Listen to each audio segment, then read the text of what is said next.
Flat characters are one of those problems that's easy to diagnose and hard to fix, because the cause isn't usually what you think it is. The standard diagnosis is your character doesn't have enough personality, so writers add personality. They give the character a quirk, a catchphrase, maybe a distinctive habit.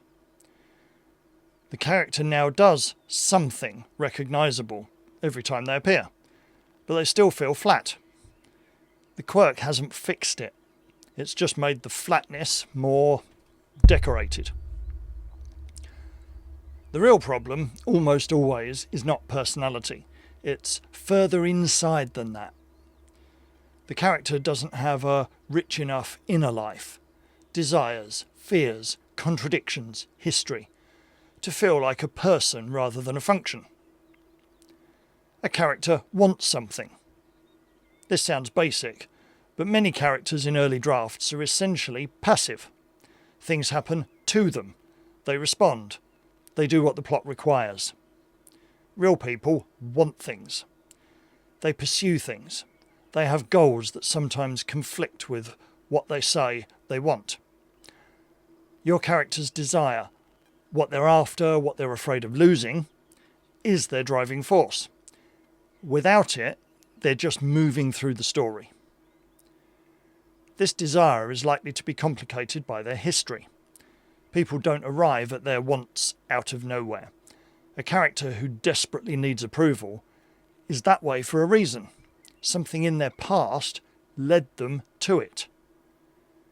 You don't necessarily need to explain all of this to the reader, but you need to know it yourself. Characters who have a history that informs their present behaviour feel real in a way that characters without one won't.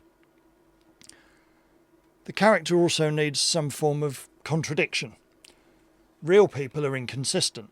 They believe one thing and do another.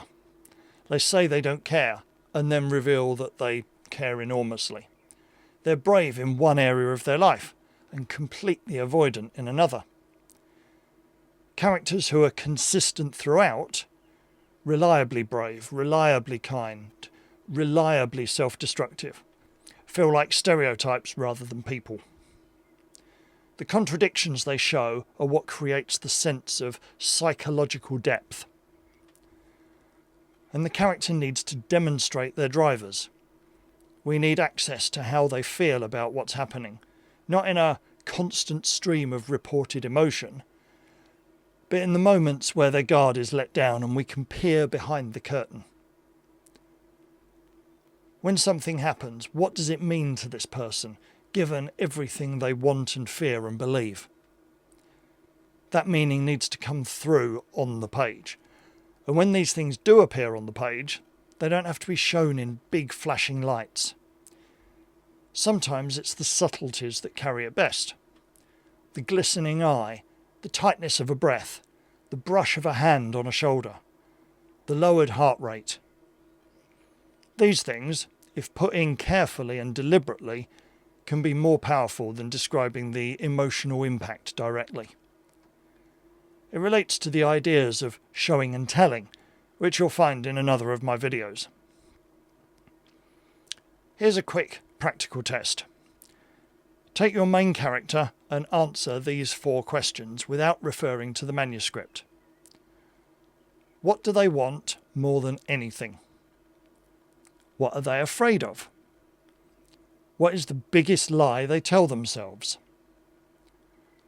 What happened to them before this story that most shapes who they are now?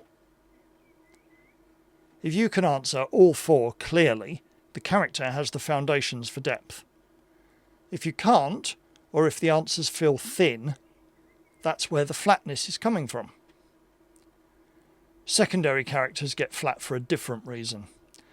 They tend to be defined by their relationship to the main character, the mentor, the rival, the love interest, rather than having an independent existence. Real people exist in their own right. Just because we only see them in the context of our own lives doesn't mean they don't exist for themselves the rest of the time. So consider giving every significant secondary character their own answers to those 4 questions. They have their own want, their own fear, their own history. They're not in the story just to serve the protagonist's arc. They're in the story because they exist, and the protagonist's story happens to intersect with theirs. Of course, you may only be showing the parts where those intersections happen, but the rest is still there in their own timelines, and their own arcs when you write those up. Characters become real through their internal elements. Everything else, the quirks, the physical descriptions, the distinctive speech patterns, is detail layered on top of that. Get the foundation wrong, and none of the detail will make up for it.